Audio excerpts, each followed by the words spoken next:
I've been called in to check out Goodwill again, and we're not talking about Disney princesses today.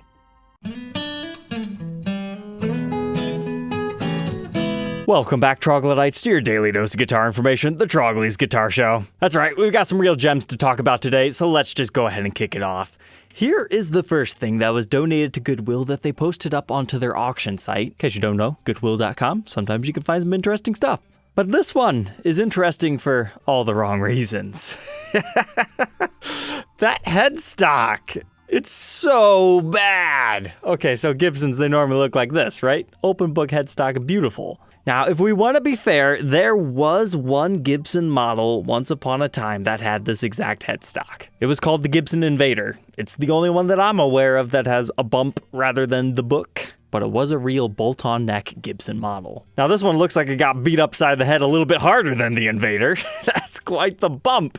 But then our logo is I guess to the untrained eye, I'll give him a pass on the logo. That actually looks fairly decent. Now, unfortunately, our Les Paul silkscreen, no, it's not supposed to be white. It's supposed to be yellow. It needs to be a little bit more centered, unless they're trying to go after some weird 50s thing, but we need model underneath it. But then, hey, hold the phone. Les Paul again, and we've got an Ace card. Is that what they were trying to do? Some sort of a Ace Frehley model. I mean, we've got the DiMarzio in the neck. It almost looks like they tried to install like one of those smokers in it, and maybe that's why somebody purchased this, but oh man, look at that cutaway. Way too thin. Now, to be fair, they did okay over here, but the entire upper bout of this guitar just seems to be sticking up more than normal. Like, the body proportions are so wrong on this. I'm just sharing this as a good laugh because thankfully Goodwill actually did step in and they ended this auction. Somebody had told them, no, it's not a real Gibson custom shop. But at least the fake went as far as replicating the pearl tip tuners. And that's just hilarious. Look at the bolt-on neck plate.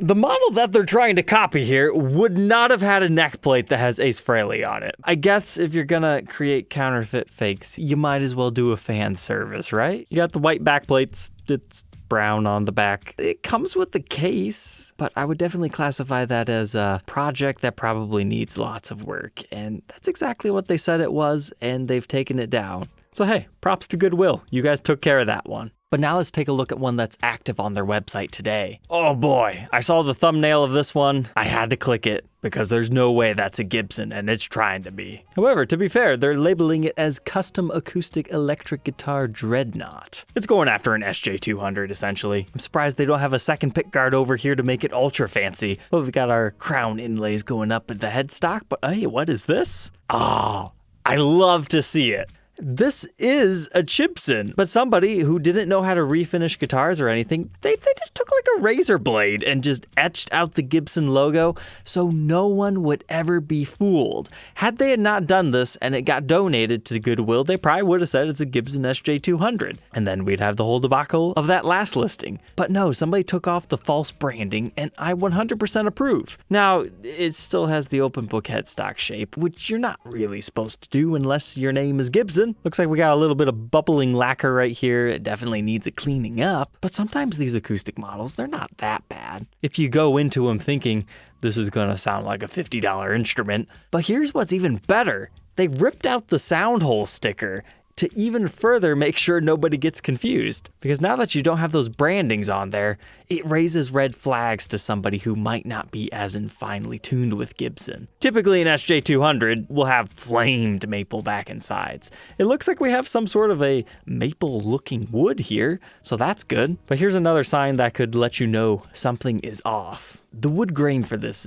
Gibson doesn't use mahogany like that on the neck. You can tell the volute appears to have been added with another joining of other woods. Then we don't really have a good photo of this, but we have a multi-pieced heel right here. That's just a completely dark color. Gibson would match that a bit better. And if I'm remembering correctly, this is supposed to have a maple neck. Gibsons wouldn't look like that. they would look like this. That guitar has quite a big belly on it. That's what they're actually trying to show you, how much the top sinks in that area.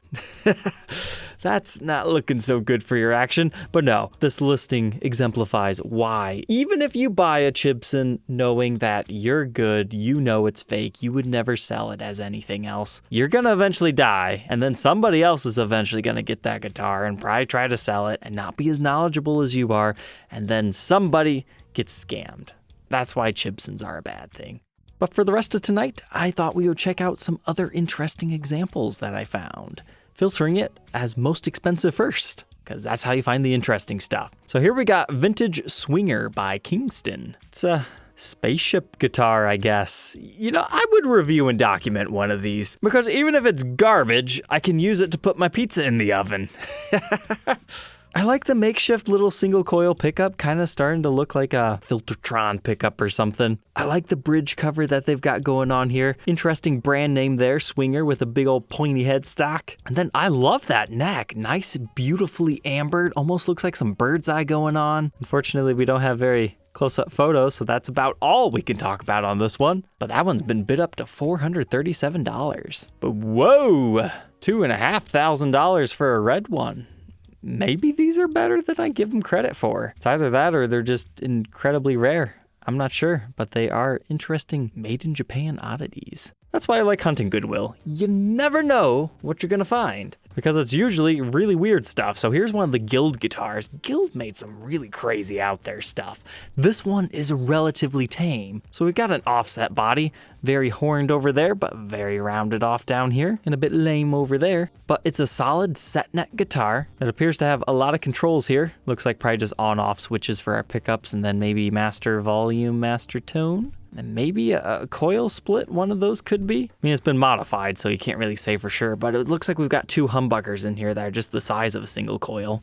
I really like the bridge and tailpiece setup. It's really futuristic for its time. And you can see our Guild branding up here. Kind of an interesting piece. But how's this for interesting? A National LP electric bass guitar. I'd be really curious when this came out. Technically, the first Les Paul bass that I'm aware of is the Les Paul recording bass. So that's the early 70s. And I would imagine this came out after that. And I wouldn't say these guys were trying to copy that necessarily. They're probably going after more so like a Hofner vibe. But it's definitely the Les Paul shape. They did a good job with that. It's got a very sturdy looking tailpiece with a moving wooden bridge. Knobs are kind of strangely spaced, but you got two humbucking pickups that look so strange, only having 4 pole pieces. We've got the captured soul of the photographer on our bolt-on neck, and it's got a pretty cool case to it. Currently, that one is bid up to about $500. But if you want one, it looks like there's one on Reverb as well. Wow, it even has a 0 fret nut. I don't think I've ever seen a 0 fret on a bass before. That's cool. Here's one on Reverb, also for $500, but it's in Ireland, so it's gonna cost a lot to get there. Probably better off winning the auction. Now take a look at this doofy little thing with me. It's such a rounded off, elongated Telecaster. It's so silly, but you can't help but not feel sorry for it. It's very egg-like. It even has like an off eggshell color for our pick guard. But yet the bridge assembly seems to be pretty good. Something might be wrong with that pickup there. Need to get a topper over here, but it's got that nice aged look to it, even if it is missing a couple of strings. But then again, they're all rusty anyways. You need to replace everything. Needs a good fret polish. But you know what? I bet this would not be that bad. Old PV guitars are actually pretty good. I mean, that's a USA made product. Well, crafted in the USA. Sometimes people get crafty with what that means. I'm not entirely sure. I see a lot of import parts on this right now. But how much is this one? $236 at the time of recording, but we got a couple of days. That can always change. The Squier Telecaster. I mean, after looking at that other one, it's like taking a bath. You just feel better looking at this. The proportions are correct.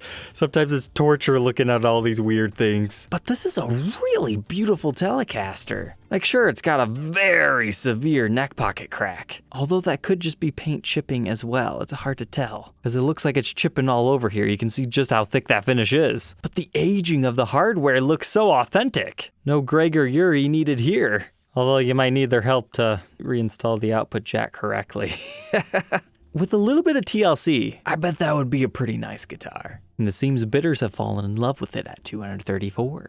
Here's another Les Paul knockoff. Bolt-on neck, slightly askew neck pickup, no pick guard. But the only reason I want to show you this one is it's Aspen branded. Nowadays, that's Aspen Dental. I don't think I've ever seen that brand before. Very 70s looking. Oh, and please don't be fooled with the aesthetics of these. A lot of these guitars are just plywood trash. Like, they are not good at all. Don't buy it thinking it's gonna be a fun project. Everybody falls down that rabbit hole once in their life, but if you can get it for like $100, maybe then. Judging by this photo, I don't think that would be a very good guitar, but I could be wrong because some of them are fantastic. I have no experience with this particular brand, but a brand I do have experience with is this one. Why is it Goodwill always get these? Epiphone's Stratocaster copies. They also went after like Jackson style ones as well. So there's like 3 or 4 different variations of each. This is actually one of the higher end ones. You can tell that because it has the Pearloid Epiphone logo up here. Looks like our nut could use a little bit of help. We've got some sort of a strange wizard sticker on it, which even if you remove that, you're likely gonna have some sort of a light shadow. Ebony finishes tend to hide that pretty good, but these sell pretty religiously in that $200 to $400 range, sometimes a little bit more, sometimes a little bit less. That's cool, we still got the shop stickers and most importantly, our serial number sticker on it. In some sort of a case, what's it already at? 164. I bet that'll see about 350, maybe even a bit more. Here's a Shadow Flying V, apparently made in Germany. Interesting pointy headstock, really cool color combination, but why I wanted to click on this is not because of the cool sun strap, it's the pickups. Rail style single coils, you don't see that too often on a Flying V. Well, at least not from Gibson, but that thing has seen some use, wow. That is a bolt-on neck, you've got a scarf joint, and it looks like it actually started life as a lighter blue color, but the clear coat has yellowed over, making it kind of a greenish blue. How about this Washburn? Looks like somebody took a bite out of our headstock and put a sticker on it. I'm not even sure if this is Washburn branded, but it kind of just looks like a The Paul, so it was probably birthed around that time, would be my guess. They don't quite have the layout correct, but master volume, master tone, 3-way toggle switch, what more do you need? That's a beautiful piece, even if the proportions aren't exactly correct. But we're going to end things off with a couple of treats. Even if you weren't a big fan of what we've seen today, fakes and weird off-brand things, inside this Ibanez case actually sleeps a legitimate vintage Gibson guitar. And it's been bid up to $2,500 already. What model is this? Looks pretty similar to an LG1 to me, although I am not a leading authority on Gibson acoustic guitars. It seems to match up pretty good to me. Definitely has some heavy wear on it. I'm kind of surprised it got bid up to $2,500. I suppose it has a vibe if that's what you're going for. Too hard to tell if the action's any good or if the frets are too worn to use. Looks like we might have maybe a little bit of lifting on the bridge or maybe it was re-glued. Yeah, that thing needs cleaned. That's been in like a barn for a long time. And oh, okay. That changes everything as it makes it an earlier produced one. And lastly, tonight we have one labeled as a B20. These are perhaps the worst Goodwill photos I think I've seen to date. This top actually has a little bit of a chatoyant effect to it. Not a lot, but it would probably have some light dancing. So that'd probably be pretty beautiful in person. And then bam, it just gets you with the wood grain on the back. That's fantastic for an older model like this. Appears to maybe be a 70s model, especially by the headstock. I like the not having any black on the face. You just see the mahogany wood grain. Then you got your Gibson logo. Definitely need some new strings on that though. And sweet, we've got a volute. So that definitely tells us it's a 70s model. All right, Troglodytes, I hope you enjoyed checking out Goodwill with me today. Don't forget to like, comment, and subscribe, and we'll catch you tomorrow on the next one. Take care.